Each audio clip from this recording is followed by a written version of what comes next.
있는지에 대해서 이야기를 나누려고 합니다. 어, 오늘 본문 이전까지 히브리서 10장에는 예수 그리스도의 희생으로 이루어진 속죄에 대한 이야기가 나와요. 특별히 대제사장이신 그리스도께서 우리에게 하나님께 나아가는 새로운 생명길을 열어주셨다는 내용이 10장 전반부에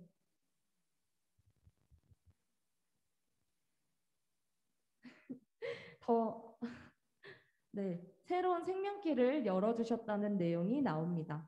예수 그리스도께서 십자가에 달려 죽으시고 다시 사심으로 인하여서 우리는 거룩함을 입었고 얻었고 우리의 죄를 완전히 없애주셨다는 것과 진실한 마음과 온전한 믿음으로 하나님께 나아가야 하고 서로 격려하며 모이기에 힘써야 한다는 내용이 나옵니다. 오늘 이제 진짜 본문이라고 말씀드렸던 26절부터는 배교자에 대한 심판을 경고해요. 여러분, 혹시 배교가 무엇인지 아시나요? 네. 배교라는 말 많이 들어보셨죠? 네. 기독교를 배신하는 것, 즉 믿음에서 떨어져 나가는 것을 말합니다. 근데 왜 오늘의 본문에 배교자에 대한 경고가 나왔을까요? 근데 여러분 그 경고가 우리가 생각하는 것 정도로 그냥 배신 쟤 그냥 기독교 떠났어 해서 쟤 배신자야 이런 수준의 경고가 아니라 좀 어떻게 보면 무시무시한 수준의 경고로 나옵니다. 일단 어떤 것이 배교인지 조금 살펴보겠습니다.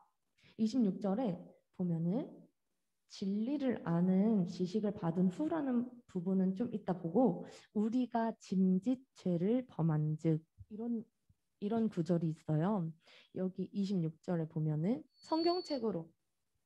성경책으로 보시면은 26절에 우리가 진리를 아는 지식을 받은 후 짐짓 죄를 범한즉 다시 속죄하는 제사가 없고라는 말씀이 있는데 여기서 짐짓이라는 말이 뭐냐면 고의로 일부러 자기 의도적으로 죄를 계속 짓는다면 다시는 속죄하는 제사가 없다는 거예요.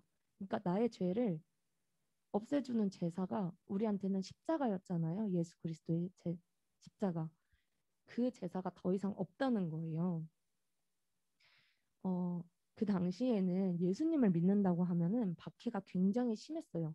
우리가 생각하는 그냥 사소한 괴롭힘으로부터 시작해서 뭐 수치스럽게 공개적으로 그 사람에게 수치를 준다거나 이런 정도의 그런 작은 그런 괴롭힘으로부터 시작해서 큰 어려움, 예를 들면 뭐 사업을 망하게 한다거나 그 당시에 이제 유대인들은 가문을 굉장히 중요시했어요.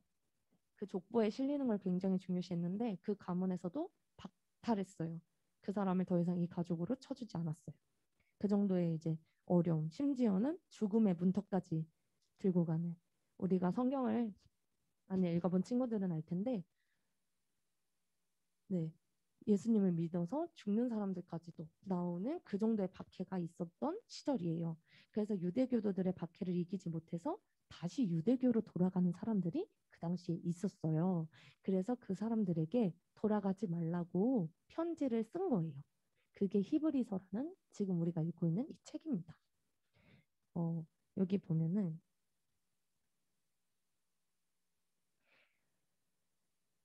그들은 단번에 영원한 제사를 드린 예수 그리스도를 저버린 자들이기 때문에 이들에게 다시 속죄하는 제사가 없었던 건데 어찌 보면 되게 당연한 거예요. 어, 아까 전에 짐짓이라는 단어에 자진하여, 뭐 고의로, 의도적으로 이런 뜻이 있다고 했잖아요. 고의로 그리스도를 버린 사람들은 하나님의 은혜로부터 스스로를 단절시킨 사람들이기 때문에 끊어버린 사람들이기 때문에 결코 죄사함을 받지 못하고 영원한 처벌에 처할 수밖에 없는 거예요. 진리 그렇다면 진리를 아는 지식을 받은 후는 언제일까요? 단순히 하나님의 진리를 들은 정도가 아니라 오늘 우리가 비록 고백하지 못했지만 우리가 늘 예배 드릴 때마다 고백하는 사도신경처럼 신앙을 고백할 정도의 사람을 말하는 거예요. 그런 사람들이 그렇게 신앙을 고백할 정도로 하나님을 믿었던 사람들이 그 진리를 받은 후, 그러니까 여러분도 그 상황에 어떻게 보면 해당되는 거죠. 하나님의 진리, 그 진리를 아는 지식은 아까 말했던 예수 그리스도의 단번에 속죄 제사장 제사이자 영원한 속죄를 이룬다는 사실에 대한 지식을 말하는 것이었어요. 그러니까 예수 그리스도가 우리 죄 때문에 죽으셨다는 그 지식, 그것을 아는 것, 그것을 알고 그것을 받은 후에 일부러 너네들이 고의적으로 계속 죄를 범한다면 더 이상 너희들의 죄를 속죄할 수 있는 제사는 없다. 이 얘기를 하는 거거든요. 26절이. 그렇게 당시에 이것들을 이렇게 사는 사람들이 있었다는 거예요.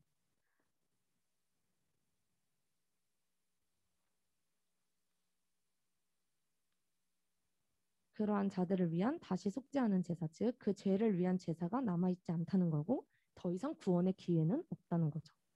왜 더 이상, 근데 여러분 좀 이상하지 않아요? 왜 하나님이 더 이상 기회를 주시지 않을까요? 우리가 알고 있는 하나님의 속성이 있는데, 그죠? 출애굽기 21장 12절에서 14절에 보면은 제가 여러분들 이렇게 영상이라서 말씀을 다 띄워드리지 못해서 너무 죄송해요. 어, 제가 짧게 읽어드리면 이런 말씀이 있어요.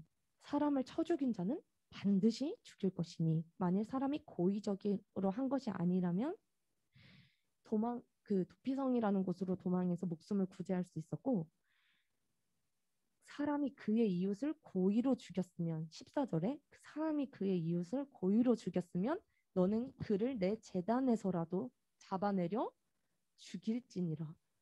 하나님이 고의적으로 사람을 만약에 죽이면 재단에서라도 끌어내려서 죽이라고 하셨어요. 그런 말씀이 있었어요.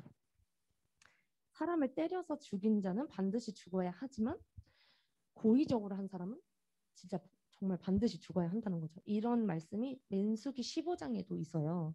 민수기 15장 27절 31절 이것도 제가 그냥 짧게 그 부분들만 읽어드리면 30절에 보면 본토인이든지 타국인이든지 고의로 무엇을 범하면 누구나 여호와를 비방하는 자니 그의 백성 중에서 끊어질 것이라.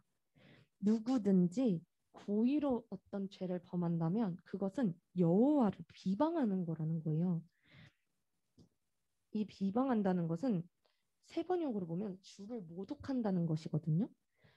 이 정도로 하나님은 일부러 짓는 죄, 고의적으로 짓는 죄는 따로 구분을 하실 정도로 그 죄를 굉장히 싫어하시는 거예요. 뭐, 이렇게 모세의 율법, 즉 모세를 통해서 주신 율법을 범한 자도 멸망을 했는데 고의적으로 죄를 짓는다면 멸망을 죽어버렸는데 살아계신 하나님의 아들을 배반한 자가 죽음에 처하는 것은 어떻게 보면 당연한 거겠죠? 여러분도 알다시피 알지 못함으로 범죄한 것과 알면서도 의도적으로 죄를 범한 것은 똑같이 다루어질 수가 없어요. 우리가 지금 법에서도 그렇죠.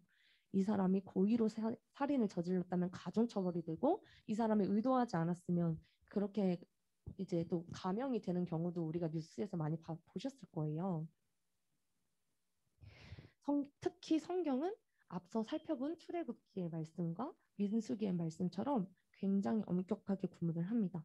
신앙에서 떠나는 것이야말로 정말 돌이킬 수 없는 일생 일대의 최대 실수가 되는 거예요. 여러분, 우리가 가장 두려워해야 할 죄는 바로 배교입니다.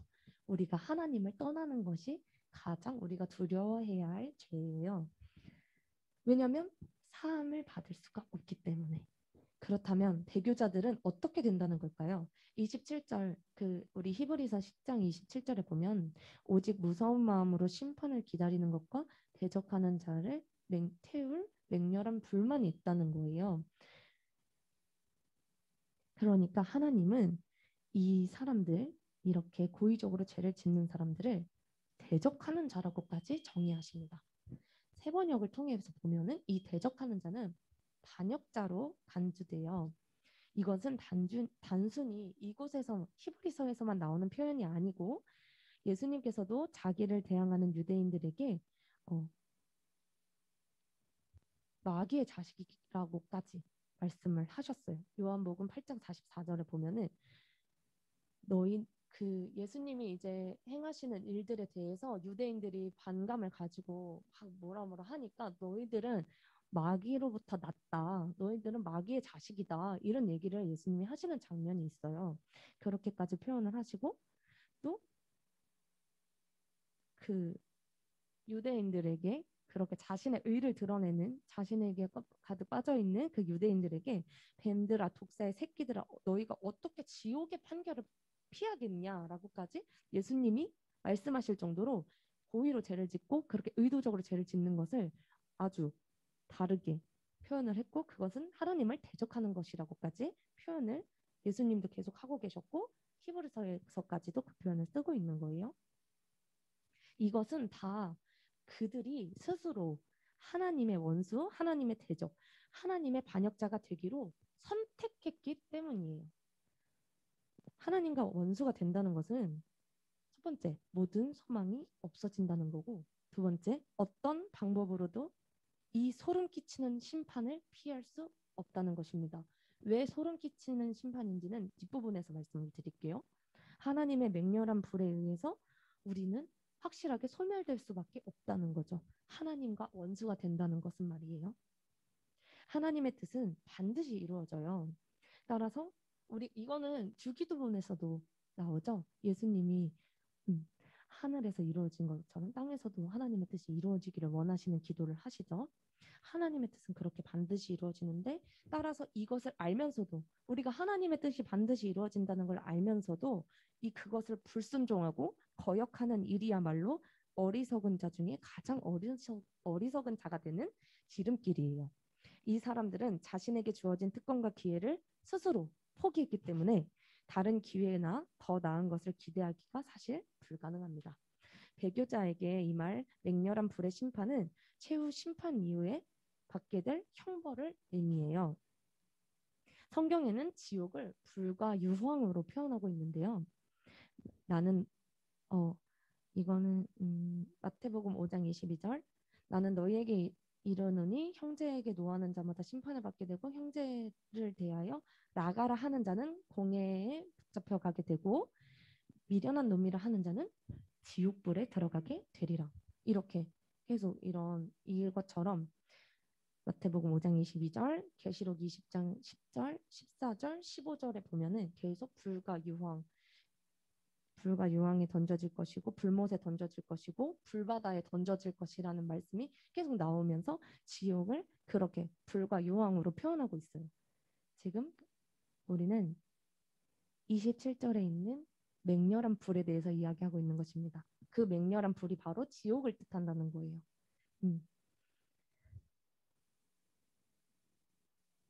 특별히 이제 신명기 히브리서 기자는 28절과 29절을 통해서 배교한 자의 최후가 어떻게 될 것인지에 대해서도 이야기합니다. 특별히 신명기 17장 2절에서 7절에 보면은 우상 숭배를 죄를 범한 사람들이 어떻게 처벌을 받는지를 보여줘요. 두세 증인의 증언을 토대로 돌로 쳐 죽일 수 있다는 규정이 있어요.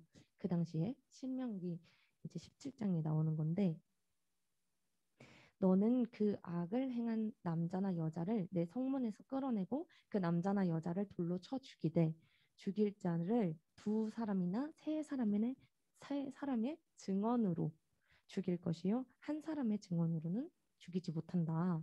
이렇게 해서 두세 증인으로 말미암아 불쌍히 여김을 받지 못하고 죽었거늘이라는 지금 히브리서 28절 말씀이 10장 28절 말씀이 왜 이렇게 나와 있는지에 대해서 설명을 해드린 거예요. 여러분 좀 어렵나요? 아직 아니라고. 아니라고 하셨어요. 지금 저 아니라고 하는 거 봤어요. 네. 네. 그러니까 우리가 왜 이것들을 알아야 하냐면 여러분이 오늘 저희가 그 핸드북에 적어드린 그 말씀을 더 잘 이해하기 위해서 지금 26절부터 차근차근 왜 이렇게 말씀을 하신 건지 우리가 지금 알아가는 시간인 거예요. 그러니까 이거를 잘 이해를 하면은 이따가 우리가 36절, 그 39절까지 도달을 했을 때 여러분들이 느끼는 게 아주 깊이가 이것을 잘 이해한 친구와 잘 따라온 친구들은 다를 것입니다.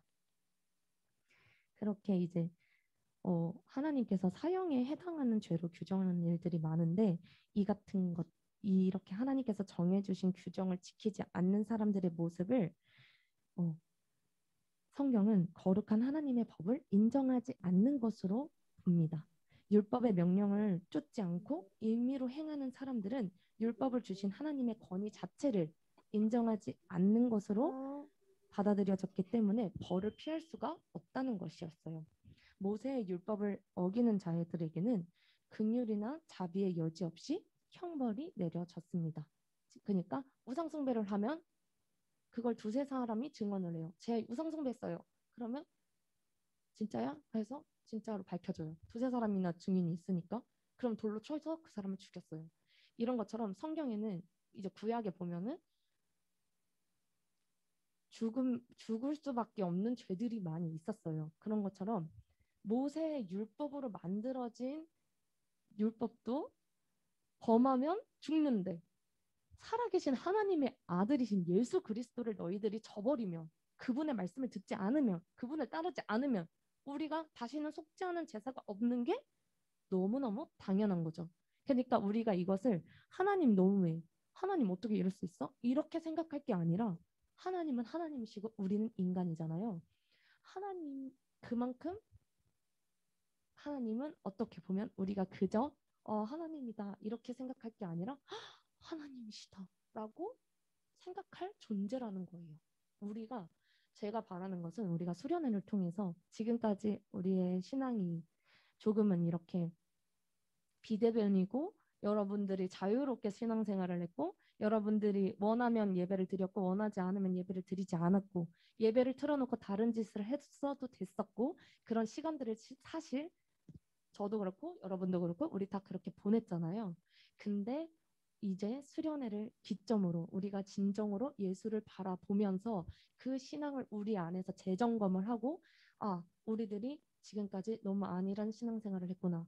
우리가 지금까지 하나님을 잘못 알았구나. 이런 우리의 잘못된 부분들이 말씀 안에서 조명되어서 말씀으로 새롭게 변화되어지기를 원하는 마음을 주셨고 그 마음을 지금 여러분들께 하나님의 마음을 대신 전하고 있는 것입니다. 하나님은 정말 배신하는 사람들을 가차없이 다루셨어요. 우리가 아는 대로 하나님은 사랑과 긍휼이 풍성하시지만 많은 시편의 고백이나 많은 이제 성경의 구절에서 나오죠. 긍휼이 풍성하신 하나님에 대해서 우리가 찬양도 있죠. 그렇게 긍휼이 풍성하신 하나님이시지만 언약을 배반하는 자들에 대해서는 가차없이 처벌을 내리시는 분이신 것입니다. 그게 바로 공평하신 하나님이신 거죠. 29, 또 이제 히브리서 10장 29절에 보면은 하물며 하나님의 아들을 짓밟고 지금 계속 제가 계속 말씀드렸던 내용이죠. 하물며 하나님의 아들을 짓밟고 자기를 거룩하게 한 언약의 피를 부정한 것으로 여기고 은혜의 성령을 욕되게 하는 자가 당연히 받을 형벌은 얼마나 더 무겁겠느냐 너희는 생각하라. 이렇게 얘기를 하고 있어요. 우리가 알 수 있는 것은 배교의 행위는 예수 그리스도를 짓밟는 것과 마찬가지라는 거예요. 29절에 지금 그렇게 나와 있죠. 하나님의 아들을 짓밟았다고. 29절 초반에. 배교는 생명까지 내어주신 분을 짓밟음으로써 은혜를 저버리는 악한 일이기 때문에 결코 용서를 받기가 어렵습니다. 자신이 그리스도의 피로 정결하게 된 것을 스스로 경멸했기 때문에 그것을 받아들이지 않았기 때문에 피했기 때문에 좋지 않은 것으로 여겼기 때문에 다시는 용서받을 수 없게 되는 거예요. 이 모든 사실을 가르쳐 주시고 우리의 삶에 긴밀하게 개입해 주시는 은혜의 성령의 말까지도 모조리 무시하고 했기 때문에 그러니까 우리가 지금 그랬다는 게 아니에요. 여러분이 그랬다는 게 아니라 만약에 우리가 신앙을 떠나면 하나님을 떠나면 그렇다는 거예요. 그렇다면 이런 사람들에게는 더 이상 미래의 소망이 있을 수가 없게 되는 것이죠. 그래서 29절 끝에 이렇게 나와 있죠. 너희는 생각하라. 이 말은 계속해서 사실 계속해서라는 말이 빠져 있는 거예요. 너희는 계속해서 생각해라. 배교자들의 영향을 받아서 그리스도를 떠나려고 하는 사람들, 그 당시에 핍박이 심했다고 했죠. 그래서 핍박이 심해서 떠나려고 했던 사람들에게 올바른 생각을 할 수 있도록 돕는 거예요. 지금 잠깐 고난을 받는 게 넌 정말 지금 크게 느껴지지? 하지만 앞으로 받게 될 것은 더 무겁다는 것을 넌 기억해야 해. 즉 하나님께 받는 그 형벌이 더 무겁다는 걸 기억해야 해. 너 어떻게 할래? 너 계속해서 생각해봐. 라고 지금 29절에서 얘기를 하는 거예요. 이어지는 30절을 통해서 우리가 알 수 있는 것은 계속 그 전에도 언약의 피가 나왔었죠. 우리가 하나님과 언약의 관계에 있다는 겁니다. 언약은 여러분들이 이해하기 쉬우려면 결혼이라는 개념으로 접목해서 이해하면 쉬워요. 하나님이 어, 우리의 하나님이 되어주기로 하셨죠. 출애굽기 19장 2절에 보면 나는 너희의 하나님이 되고 너희는 나의 백성이 된다. 19장 5절 6절이군요. 네, 그렇게 나와 있어요. 그래서 여러분들은 지금 다 하나님의 백성이 되신 거잖아요. 하나님이 우리를 일방적으로 불러주셨지만 우리가 그것을 오케이 했잖아요. 그래서 우리가 하나님의 자녀가 된 거잖아요. 여러분 그렇게 자녀가 된 거예요. 그냥 거저된 것도 맞지만 하나님이 불러주신 그것에 우리가 응답했기 때문에 하나님이 우리의 하나님이 되어주시기로 했고 우리는 하나님의 백성이 되기로 언약을 했어요. 약속보다는 좀 더 크고 무거운 개념이에요. 약속은 여러분 약속 잘 어기죠? 네. 네. 근데 언약은 그렇게 쉽게 어겨지고 할 수 있는 그런 부분이 아니에요. 이건 결혼에 대해서 생각을 해보세요. 결혼이 그렇게 쉽습니까?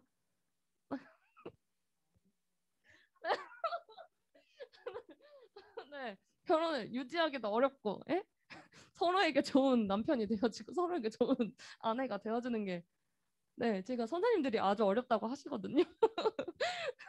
부모님께도 여쭤보세요. 부모님들이 얼마나 힘들어 하시는지. 그렇게 언약이란 관계는 일방적인 관계가 아니죠. 음. 그런 그러니 배교는 언약을 파괴하는 행위고 예수 그리스도를 버린 것은 하나님과의 언약을 깨뜨린 반역 행위가 되기 때문에 하나님은 그것에 대해서 친히 보수 그러니까 복수라고 하긴 네 그거에 대한 마땅한 행동을 하실 수밖에 없으신 겁니다. 게다가 언약 관계의 유지는 절대로 아까 말씀드린 것처럼 일방적일 수가 없어요. 하나님의 선택에 의해서 우리가 언약 관계에 들어간 것은 아까 말씀드린 것처럼 분명하지만 그것을 유지하기 위해서는 하나님이 요구하시는 것에 대한 이스라엘의 우리는 다 영적 이스라엘이거든요. 우리들도 그 백성답게 하나님께서 요구하시는 것에 대해서 적극적인 호응의 자세가 필요해요. 아까 말한 것처럼 좋은 남편이 되어주고 근데 한 사람만 좋은 남편이 계속 되어줘. 근데 그 사람은 전혀 받아들여 주지를 않아. 그러면 그게 관계가 유지가 되나요? 그 언약이 과연 유지가 될까요? 그러다가 우리 그만해 이렇게 하면 안 되는데 그럴 수도 있잖아요. 그런 것처럼 물론 정말 감사하고 은혜인 것은 하나님이 먼저 우리에게 나 너랑 이제 그만할래. 너 이제 내 백성 그만해. 이렇게 하시는 분은 절대 아니라는 거예요. 대부분 이제 죄를 짓는 건 우리잖아요. 우리가 그걸 거부하는 거죠. 하나님 더 이상 제 인생에 개입하지 마세요. 하나님 제 인생에 더 이상 끼어들지 마세요. 하나님 제 인생에 이젠 떠나세요. 저의 하나님 되지 마세요라고 하는 거는 우리라는 거죠. 근데 그렇게 하면 행복한 아무리 하나님께서 우리에게 좋은 것들을 주시려고 해도 나의 하나님이 되는 것을 우리가 거부했기 때문에 하나님은 더 이상 우리에게 좋은 것을 주실 수가 없는 거죠. 마찬가지로 이렇게 언약 관계를 유지하기 위해서는 우리도 반드시 그 관계에 합당한 보응을 해야 한다는 것입니다. 음. 누구든지 그리스도를 배반하면 아무리 우리가 하나님 안에서 특별한 관계를 맺었을지라도 여러분 중등부 학생일지라도 중등부 교사들일지라도 임원일지라도 하물며 교역자 교역자로 특별하게 부르심을 받았을지라도 물론 여러분 다 특별하지만 그리스도를 만약에 이런 우리가 배신하게 된다면 이 관계는 여지없이 깨져요. 아무리 우리가 특별하게 지금 학생이고 아무리 특별하게 우리가 선생님이고 아무리 특별하게 지금 전도사여도 나 이 관계 그만두겠습니다 하면은 우리의 이 관계는 여지없이 하나님과의 우리 관계는 깨지고 그 결과로 나타나는 두려운 심판만이 우리를 기다리고 있다는 것입니다. 히브리서를 쓴 사람의 의도는 당시 유대 교도들의 집요한 박해와 어, 박해를 하면서 야, 그거 봐 힘들지? 오늘 혹시 9시 예배 드린 친구들 있나요? 힘들지? 야, 돌아와. 이런 유혹을 한 거예요. 그냥 너 유대교로 돌아와. 뭐하러 예수 그리스도를 믿어? 이 피곤한 사람아. 그냥 편하게 우리 살자. 유대교로 돌아와. 이렇게 옛날 것이 좋은 거야. 이러면서 그리스도에 대한 신앙을 버리게 하고 다시 유대교로 돌아갈 배교의 위험성이 있는 그 히브리서를 읽게 될 그 사람들에게 이러한 사실들을 깨우쳐 주려고 이 편지를 쓴 거예요. 배교하는 사람들에게 기다리는 것은 심판과 형벌뿐이야. 그러니까 배교해서는 안 돼. 하나님의 긍휼이 더는 없어. 지금 이 예수 그리스도까지가 하나님이 우리에게 보여주시고자 하는 최고의 마지노선의 긍휼이야. 더 이상은 없어. 그러니까 너희들은 떠나면 안 돼. 우리가 하나님의 사랑과 은혜를 기대할 수 있는 그 기대할 수 있을 때는 이 관계가 유지될 때까지거든요. 그러니까 배교하지 마라고 계속 히브리서 기자는 요청하는 거예요. 이렇게 지금 우리가 읽고 있는 이 10장이. 근데 여러분 어딘가 우리의 상황과 조금은 비슷하지 않나요? 코로나가 극심해지고 있고 여러분들이 뉴스에서 봐서 알다시피 다른 교회들의 작거나 크거나 하는 실수로 교회 이미지는 점점점 더 나빠지고 있어요.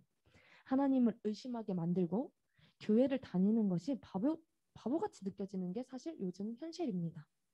더 가깝게는 자는 여러분들에게 조금 더 제가 삶에 와닿게 얘기를 드려보자면 더 가깝게 그러니까 자는 것이 좀 더 달콤하고 게임하는 것이 좀 더 즐겁고 친구들하고 시간 보내는 것이 더 즐거워서 하나님께 지금 이 시간 이 11시부터 2시까지 드리는 것도 혹시 아까워했던 친구는 없나요? 물론 지금 이 예배를 드리는 친구들은 그 시간을 하나님께 기꺼이 드리기 위해서 이 시간에 왔지만 뭐 그렇다고 해서 오지 않은 친구들을 우리가 정죄하자는 건 아니지만 우리가 이렇게 가깝게 하나님을 배반할 수 있는 그런 요소들이 삶 곳곳에 깔려 있다는 것을 말씀드리고 싶은 것뿐입니다. 저는 우리 모두가 하나님을 배반하지 않기를 간절히 원합니다. 그래서 하나님께서 베푸시는 영원한 긍휼과 은혜에 우리 모두가 살기를 진심으로 원합니다. 아멘. 자, 이렇게 또 31절을 계속해서 보면은 살아계신 하나님의 손에 빠져들어가는 것이 무서울진저. 이렇게 살아계신 하나님의 손에 빠져들어가는 것이 무섭다고 나와 있어요. 근데 제가 아까 전에 혹시 기억하는 친구들 있을 수도 있는데 하나님의 심판이 소름 끼치게 무섭다고 제가 한번 얘기를 했어요. 앞부분에서. 자, 하나님은 영원부터 영원까지 사시는 분이라는 것을 우리는 예전에 설교를 통해서 들었었어요. 여러분 기억나시죠? 예전에 제가 영원에 대해서 얘기를 했었죠. 두 가지 영원이 있다. 음, 그 영원하신 하나님이 심판을 하신다는 거예요. 무슨 말인지 조금은 이해됐나요? 그러니까 다스리는 그 자리, 통치하시는 그 자리에서 떠나지 않으시고 영원히 통치하시고 계시는 살아계시는 분이 우리가 예수 그리스도를 배반한 걸 과연 잊으실까요? 좀 더 쉽게 예를 들어볼게요. 여러분 친구들이 여러분한테 잘못하면 용서해 주는 게 쉬워요? 계속 생각나죠. 근데 우리는 길게 살아봤자 120년 사는데 그것도 못 잊어서 왜 원수들을 막 내 원수를 못 갚았어 하면서 끝까지 막 유언 말해보라 했더니 나 걔를 못 죽인 게 한이야 이렇게 죽는 사람도 있고 이런 120년 사는 인간도 그런데 영원부터 영원까지 하시는 하나님이 우리의 죄를 기억한다고 생각해 보세요. 정말 이것보다 무서운 일은 없는 거죠. 감춰지는 게 하나도 없는 거예요. 하나님 앞에서는. 지금의 삶뿐만 아니라 죽어서까지도 그 영원한 죄를 용서받을 길이 없는 거예요. 하나님이 영원부터 영원까지 사셔서 모든 것을 아시기 때문에. 예수 그리스도를 배반한 사람들에게는 더 이상 하나님의 자비는 없는 것입니다. 예수 그리스도는 인류에게 주시는 하나님의 마지막 기회예요. 여러분, 한 사람도 이 기회를 놓치는 사람이 없기를 진심으로, 정말 진심으로 기도합니다. 어, 또 이 소름 끼치는다는 그거에 음, 소름 끼친다는 것을 일부러 표현을 한 이유는 우리가 일시적이고 충분히 이길 수 있는 박해를 피하겠다고 예수 그리스도를 배반하는 것은 영원한 멸망을 가져올 뿐이라는 경고를 주기 위해서 지금 이렇게 얘기를 하는 거예요. 성경에 여러 가지 구절을 보면은 제가 다 예를 들면 우리가 시간이 오래 걸릴 것 같아서 여러 가지 구절을 보면은 성경은 항상 고난은 잠깐뿐이라고 해요. 잠시 잠깐이다. 잠시 잠깐만 받는 환난이고 너가 만약에 환난을 당하더라도 하나님은 반드시 피할 길을 내어주신다. 지금 계시록 2장 10절과 고린도전서 10장 13절을 말씀드리는 거예요. 이 말씀에 보면은 고난은 정말 잠깐일 뿐이다. 근데 진짜 여러분 사실이에요, 이게. 왜냐면 고난보다 더 무서운 것은 하나님의 진노의 심판 앞에 서는 게 사실 더 무서운 거거든요. 지금이야 어, 예수 그리스도께서 맨 처음에 말씀드린 것처럼 살 길을 열어주셔서 우리가 하나님을 편하게 이야기하고 사랑하며 살아갈 수 있지만 예전에는 하나님 앞에 서는 것을 너무 무서워했어요. 모세가 왜 하나님 앞에 계속 섰는지 아세요? 이스라엘 백성들이 나 너무 무서워서 나 못 가겠다. 나 하나님께 다가가지 못하겠다. 그러니까 너가 가라 해서 그래서 모세가 더 하나님께 가까이 가서 하나님의 얼굴을 보면서 그 십계명을 받아오고 하는 내용이 출애굽기에 나와 있어요. 뿐만 아니라 혹시 이사야 6장을 아시는 친구들이 있을지 모르겠는데 이사야 6장 5절에만 봐도 내가 살아서 하나님을 뵈서 내가 진짜 화로다 나요 하면서 와 내가 지금 재앙이다 재앙 내가 하나님을 살아서 만나다니 하면서 구약시대의 사람들은 하나님을 만나는 것을 굉장히 무서운 일이라고 생각했어요. 근데 왜 그랬을까요? 그 정도로 무섭다는 거예요. 하나님을 우리가 지금이야 예수 그리스도 덕분에 말할 수 있는 거지만 사실 하나님은 우리가 쉽게 입에 담을 수 있는 존재조차도 존재가 아니시라는 거죠. 그래서 누군가는 죄인들이 만약에 하나님의 심판대 앞에 서는 날에는 하나님께서 어떤 판결을 내리기도 전에 너무너무 무서워서 스스로 지옥에 들어간다는 말을 하기도 합니다. 여러분, 지금의 삶에서는 신앙에 따르는 박해는 일시적이고 예수 그리스도를 의지함으로 얼마든지 극복할 수 있습니다. 지금 여러분들에게 그 일들이 좀 크게 느껴질지라도 왜냐하면 예수님께서 요한복음 16장 33절에 이것을 너희에게 이르는 것은 내가 너희로 내 안에서 평안을 누리게 하려 함이라. 세상에서는 너희가 환난을 당하나 담대하라. 내가 세상을 이기었노라. 그러니까 하나님은 내가 세상을 이미 이겼으니까 너네들도 지금 당하는 환난 이길 수 있어라고 말씀을 하시면서 하는데 반면 그런 잠시뿐인 박해 때문에 예수 그리스도를 완전히 등지고 믿음을 내팽개치면 후회해도 소용없는 영원한 심판에 직면하게 될 뿐이라는 거죠. 우리는 이 사실을 유념해서 우리의 신앙의 자세를 돌아봤으면 좋겠습니다.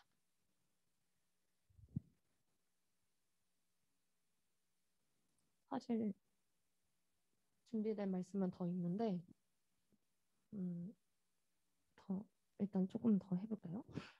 해도 되나요? 여러분 눈치도 살짝 봐보고 해도 네, 네. 해도 된다고 누군가 네, 잘 들었습니다. 네, 또 이렇게 32절에 계속 보면은 전날에 너희가 빛을 받은 후에 고난의 큰 싸움을 이겨낸 것을 생각해 보래요. 근데 이 보니까 히브리서를 받는 친구들, 이 편지를 받은 사람들은 아마도 옛날에 고난을 훌륭하게 이겨냈던 적이 있는 사람들이었던 것 같아요. 그때 이겨냈던 날들을 너희가 항상 기억해서 산다면 신앙을 버리라는 주변의 요구와 압박을 아무리 그게 거셀지라도 너네 충분히 이겨낼 수 있어. 라고 지금 얘기하려고 이렇게 생각해 보라고 한 거예요. 그때를 우리가 떠올려 보자. 근데 이거는 여러분들도 마찬가지예요. 벌써부터 교회를 다니지 말라는 유혹과 고난이 아마도 선생님들도 우리 학생들도 다 있을 거예요. 그리고 만약에 없다면 곧 그런 일이 일어날 수도 있어요. 여러분, 그 어느 때라도 오늘을 기억하고 돌아오세요. 영원한 불과 유황에 던져지지 맙시다. 우리 반드시 하나님께 꼭 붙어 있읍시다. 예수 그리스도만 바라보는 우리가 되기를 정말 진심으로 원합니다. 35절에 보면 히브리서 저자는 복음을 서로 처음 받아들였던 당시에 핍박을 당하면서도 기쁨으로 잘 감당했던 독자들에게 이제 비슷한 상황을 당하는 현재에도 너네들 정말 예전처럼 신앙심을 어? 굳게 잡고 포기하지 말고 굳세게 이겨낼 거 나갔으면 좋겠어라고 계속 얘기를 하는 거예요. 그리스도 안에서의 믿음을 지킬 때 우리가 천국에서 보답받는다는 확신, 이 개념이 지금 사실 중요하거든요. 우리가 이거는 다음 주랑 다다음 주에도 계속 얘기를 할 거예요. 하나님이 상을 주시는 분이라는 거. 이것을 우리가 받는 상이 무엇인지, 그 보답이 무엇인지 확신을 잃지만 않는다면, 우리가 어떤 보답을 받는지를 기억한다면 성도는 어떤 고난과 핍박이라도 충분히 참아낼 수 있어요. 또한 그 결과는 실제로 큰 상을 얻는 것으로 나타납니다. 어, 이 큰 상은 신앙을 지키는 성도라면 누구나 받는 상급이에요. 하나님이 이러한 우리에게 요구하시는 것은 어떤 큰 능력이나 도덕적으로 결함이 없는 완전함을 말하는 게 아니라 신앙 안에서 갖는 하나님께 대한 확신이에요. 여러분이 해야 할 일은 다른 거 하라는 게 아니에요. 하나님이 상 주실 이라는 거를 믿으면 돼요. 근데 그걸 믿는 게 맞나? 아닌가? 이게 믿는 게 아니거든요. 하나님은 반드시 상 주시는 분이야. 하나님은 반드시 나를 구해주시는 분이야. 이 환난 잠깐이야. 이겨낼 수 있어. 왜냐면 하나님이 나한테 힘을 주신다고 약속하셨어. 이거 믿는 거예요. 이게 믿는 거예요. 아셨죠? 그것만 원하시는 거예요, 하나님. 그거. 다른 거 아니고. 우리한테 너 대단한 능력을 보여라. 너 돌이 떡이 되게 해라. 이런 거 원하시지 않아요. 그냥 나를 믿어라. 하나님은 그거 하나 원하시는 겁니다. 오히려 그런 그러니까 아무리 견디기 힘든 상황들이 압박해 와도 우리가 도망가지 않고 머물러 있는 거. 그게 바로 드디어 나왔죠. 36절에 나오는 인내를 말하는 거예요. 여기 나오는 인내 다시 얘기 드릴게요. 36절 우리 핸드북에도 나와 있는 이 인내. 너희에게 인내가 필요함은 하는 이 인내는 아무리 견디기 힘든 상황들이 압박해와도 도망가지 않고 머물러 있는 거. 그게 인내예요. 여러분 도망 안 가는 게 인내예요. 이런 인내로 여러분 우리 끝까지 이 코로나 시대에도 우리 얼굴 보면서 열심히 예배 드려서 하나님 떠나지 맙시다. 어, 소망이 견고하고 주의 약속에 대한 확신이 확실하다면 신앙을 위협하는 자들이나 고통스러운 환경을 피하거나 숨을 이유가 전혀 없어요. 오히려 끝까지 인내하지 못하는 자들, 중도의 신앙을 버리고 배교하는 사람들의 걸림돌은 바로 여기에 있는 거죠. 소망과 확신이 부족하다는 것, 하나님께 대한 믿음이 없다는 것. 그렇다면 근데 왜 인내가 필요할까요? 왜냐하면 하나님께서 우리 친구들에게 약속하신 축복은 아까 말한 그 큰 상은 인내를 가진 사람들만 넘어갈 수 있는 언덕의 너머에 있기 때문에 인내가 필요하다는 거예요. 이 인내가 없는 사람들은 그곳에 도착하지조차도 못한다는 거죠. 36절을 계속 봐서 거기에 나오는 약속은 하나님께서 그리스도를 통해 우리들에게 주시고자 하는 영혼의 진정한 구원을 말하는 것입니다. 여러분, 사실 다른 게 큰 상이 아니에요. 하나님과 함께 영원히 사는 게 우리에게 큰 상이에요. 근데 만약에 지금 저한테 그거 별로 큰 상 아닌데요. 저한테 큰 상은 뭐 문화상품권이에요. 저에게 큰 상은 더 맛있는 걸 간식을 저한테 보내주시는 거예요. 피자예요, 치킨이에요. 지금 그렇게 당연히 생각할 수 있어요. 저에게는 잠자는 시간이 저에게는 큰 상이에요. 근데 여러분 이거는 여러분이 그 상을 맛보지 못했기 때문이에요. 하나님과 동행하는 그 맛이 참맛이 무엇인지를 안다면 시편에도 나와 있어요. 여호와의 하나님의 말씀이 꿀송이보다도 더 달다. 하나님과 동행하는 것은 너무너무 달콤하고 너무너무 그 무엇과도 바꿀 수 없는 거거든요. 저는 중등부 친구들이 앞으로 계속 인생을 살아가면서 이러한 경험들을 가진 친구들이 되었으면 좋겠어요. 왜냐하면 이거를 알게 되잖아요. 예수를 바라보자 그냥 저절로 돼요. 예수만 바라보게 돼요. 왜냐하면 예수가 우리의 전부가 되시기 때문에. 다른 거 다 필요 없네. 예수님이 진짜 최고네. 왜냐하면 예수님이 모든 것이기 때문에.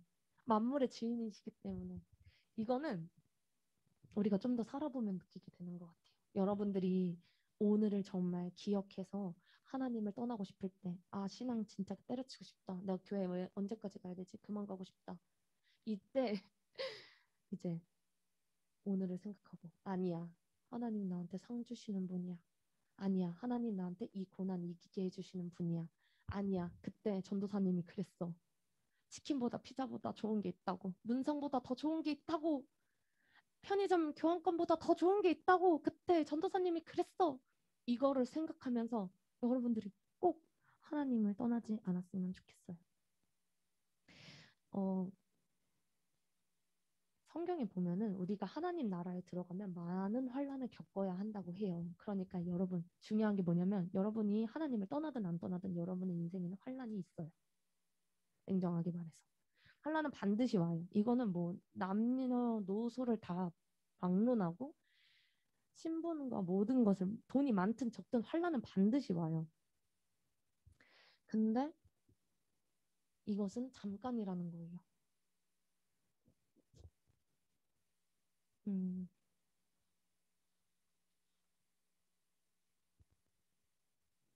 어제 큐티한 친구들 있으시죠? 어제 본문에 보면은 이제 부자와 나사로의 이야기가 나왔었죠. 끄덕이는 친구 있나 한번 봤어요. 한 친구들 있나? 네. 그 얘기가 나왔었는데 거기에 보면 그 어, 잠시만요.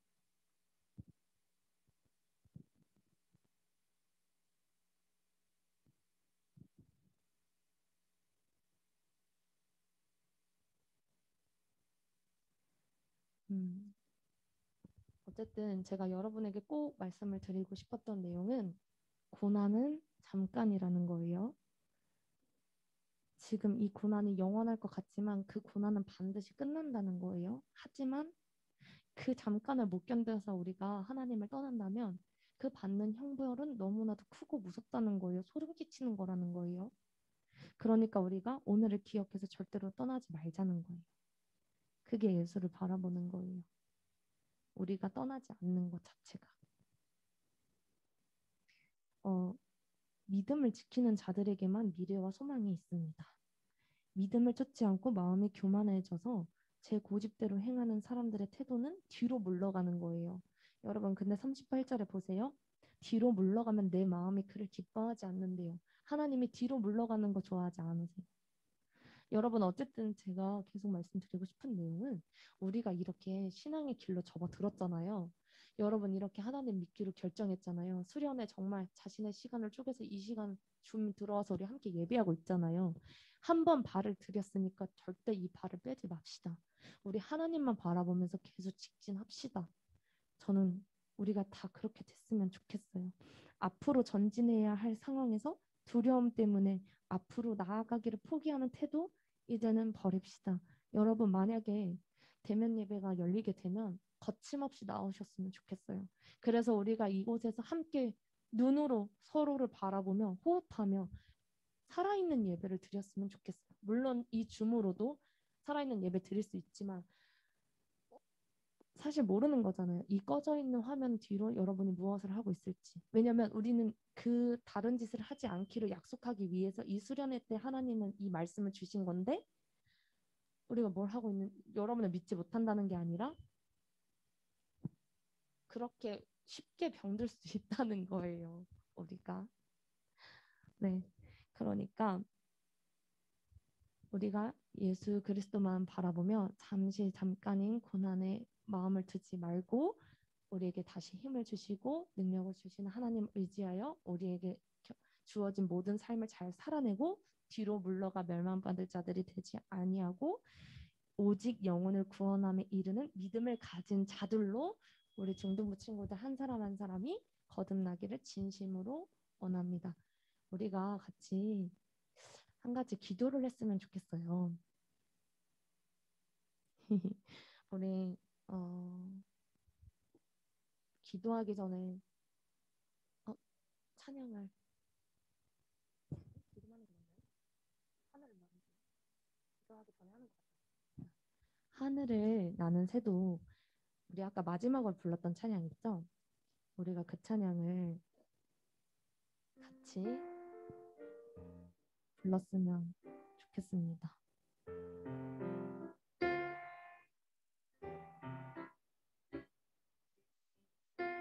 찬양을 부르면서 우리가 오늘 들었던 말씀을 떠올려 보는 거예요.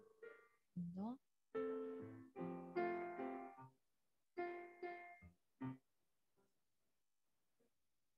하늘에 나는 새도 하늘에 나는 새도 주 손길 돌보시네 온 땅에 충만한 주 사랑으로 내 마음을 덮으소서 나를 부르셨네 주 나를 부르셨네 주의 영광 위해 모든 사랑 이끄소서 주의 영광 주 말씀 향하여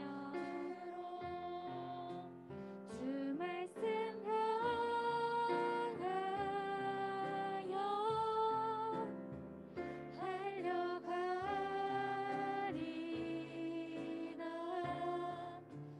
힘도 아닌 능도 아닌 오직 성령으로 주 얼굴 향하여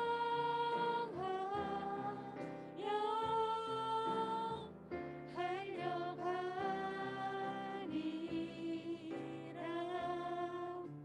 오 주의 영광 안에 살게 하소서 여러분 우리가 예수를 바라보아야 할 이유가 이 찬양에 있습니다. 하늘을 나는 새도 주 손길이 돌보십니다. 온 땅에 충만한 주 사랑으로 우리의 마음을 덮으십니다. 주님께서 우리를 불러주신 거예요. 여러분 수련회 지금 여러분들이 의지적으로 오신 것 같죠? 하나님이 여러분 불러주신 거예요. 일로 나와라. 다경아 일로 와. 효은아 일로 와. 은정아 우리 같이 예배하자. 요셉아 우리 함께 찬양하자. 우리 말씀 듣자. 우리 이 안에서 같이 교제하자. 내가 너를 위해서 이 사람들을 준비했어. 내가 너를 위해서 이 시간을 준비했어. 우리 선생님들이 수고한 것 같죠? 아니에요. 하나님이 다 계획하셨고 하나님이 다 인도하셨어요. 그렇게 주의 영광을 위해서 우리를 부르셨고 우리 모든 사람들을 이렇게 이끌어 주신 거예요. 주님의 영광을 위해서 우리가 그렇게 하나님의 말씀을 향하여서 달려갔으면 좋겠습니다. 여러분 어떤 것도 우리를 살게 하지 못해요. 힘도 아니고 능도 아니에요. 다 성령밖에 못해요. 그 은혜의 성령을 저버리는 인생이 되지 맙시다. 우리가 오직 주님만을 향해서 달려갑시다. 우리가 주님의 영광 안에서 영원히 행복하게 삽시다. 우리 같이 기도했으면 좋겠어요. 지난 날들의 우리의 신앙을 돌아봅시다. 나 신앙생활 어떻게 했었지? 나 하나님의 말씀 어떻게 들었었지? 나 지금까지 코로나라서 비대면 예배라서 나 유튜브 틀어놓긴 했는데 별로였던 것 같아. 귀찮았던 것 같아. 근데 사실 줌이나 유튜브 켜놓고 딴짓했던 적 많은데 이거 하나님 다 아시는데 어떡하지? 우리가 같이 하나님 안에서 우리의 삶의 자세, 우리의 예배의 자세, 우리의 하나님에 대했던 자세들을 돌아보고 우리의 신앙을 재점검하는 시간들을 가졌으면 좋겠습니다. 그리고 더불어 나아가서 거기서 머무는 게 아니라 내 인생 최악이야로 끝나는 게 아니라 그런 우리를 다시 부르시는 거예요. 우리 다시 한번 예수를 바라보자. 석천제일교회 중등부 친구들아, 우리 다시 한번 예수를 바라보지 않을래? 난 너희가 예수를 바라봤으면 좋겠어. 우리가 그렇게 우리들을 돌아보고 하나님의 부르심을 응답하는 그러한 기도들을 드리는 시간들로 가졌으면 좋겠습니다. 다 같이 기도하시겠습니다. 하나님 아버지 감사합니다. 우리 함께 이렇게 기도하고 계십니다. 아버지 바라기는 우리 친구들의 삶을 솔직하게 돌아보기를 원합니다. 아버지만 우리를 용서해 주시기를 원합니다. 온전한 예배를 드리지 못했던 우리들의 삶을 용서해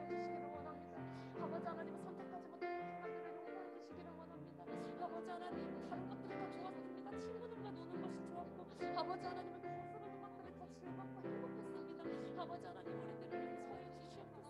이제는 우리들의 신앙이 다시 한번 주님의 그 부르심 앞에 서기를 원합니다.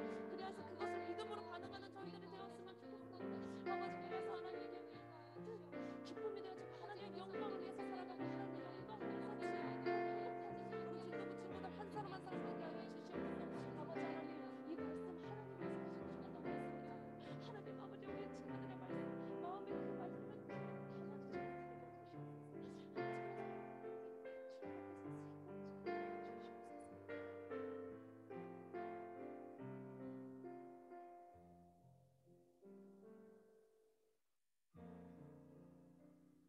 너희에게 인내가 필요함은 너희가 하나님의 뜻을 행한 후에 약속하신 것을 받기 위함이라.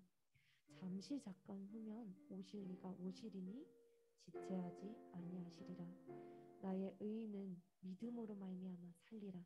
또한 뒤로 물러가면 내 마음이 그를 기뻐하지 아니하리라 하셨느니라. 우리는 뒤로 물러가 멸망할 자가 아니요 오직 영혼을 구원함에 이르는 믿음을 가진 자니라. 아멘. 아버지 우리를 이러한 믿음이 가진 자들로 변화시켜 주시니 감사합니다. 지금 이 시간 이 기도 이후로 변화시켜 주실 줄로 믿습니다.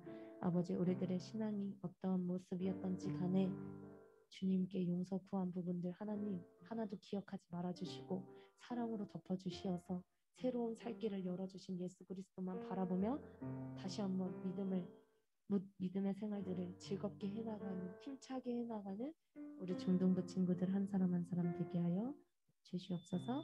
감사드리며 예수 그리스도 이름으로 기도합니다.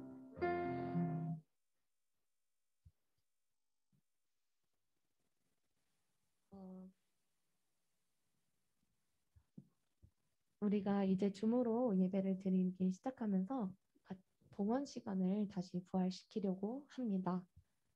우리 오늘 셋째 주 선교 헌금, 예담 헌금 드리는 주인 거 아시죠, 여러분? 저희가 봉투도 다 보내드렸죠. 네, 그 봉투에 모아서 우리 대면 예배로 드릴 수 있는 날 가져오셔도 되고, 또 부모님의 도움을 받을 수 있는 친구들은 계좌로 보내주셔도 됩니다. 우리 같이 봉헌 찬양 내 모습 나의 소유 후렴 부분만 2번 우리 봉헌 찬양 다 같이 하나님께 드렸으면 좋겠습니다.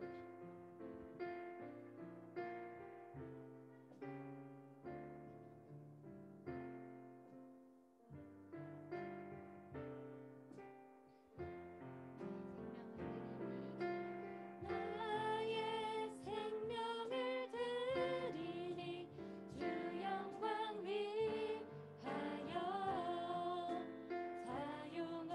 사용하옵소서.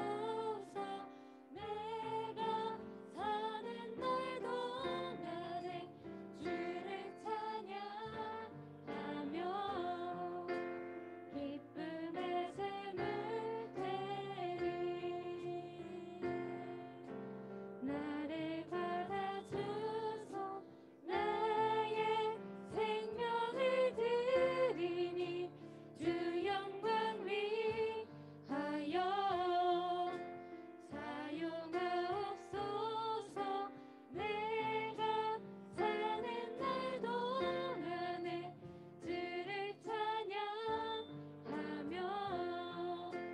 기쁨의 샘을 되리. 나를 받아주소서.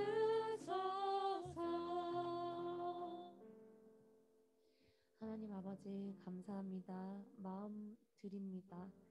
아버지 이것은 우리가 복을 바라기 때문이 아니라 이미 베풀어 주신 은혜와 사랑이 너무나도 커서 감사해서 예담 헌금으로 주정 헌금으로 아버지께 올려드립니다. 하나님 우리 중동부 친구들의 마음 하나님 홀로 흥명하여 주시고 하나님의 나라를 확장하는 사역에 귀하게 쓰임받는 우리 친구들의 봉헌 제물이 되게 하여 주시옵소서. 감사드리며 예수 그리스도의 이름으로 기도합니다. 아멘. 우리 다 우리 주기도문으로 예배를 마치겠습니다. 다 같이 주기도문을 하시겠습니다. 하늘에 계신 우리 아버지, 아버지의 이름을 거룩하게 하시며 아버지의 나라가 오게 하시며 아버지의 뜻이 하늘에서와 같이 땅에서도 이루어지게 하소서. 오늘 우리에게 일용할 양식을 주시고 우리가 우리에게 잘못한 사람을 용서하여 준 것 같이 우리 죄를 용서하여 주시고 우리를 시험에 빠지지 않게 하시고 악에서 구하소서. 나라와 권능과 영광이 영원히 아버지의 것입니다. 아멘.